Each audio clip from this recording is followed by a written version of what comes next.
Kaya patuto pa po. Sino may mga naisunod nito?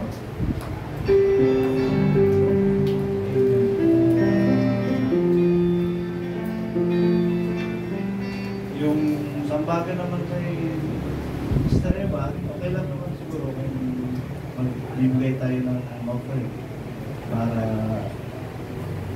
sa kanila, para sa pero yung ano sa atin lang, siguro national management sila na masabi sa iba kung kinakailangan. Dito naman siya i-uguron, magandang dalawin din. Alam ko sa Maynila, medyo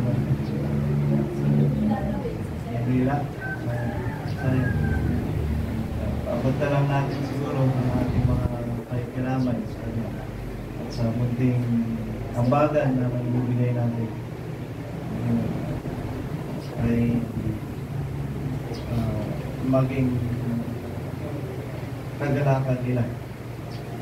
Mga bagay. Kasi Mr. Grace, ganda yung vision mo nakita mo yung anghel ng Panginoon. Bakit huwag mong siguruhin, talagang anghel ng Diyos yun.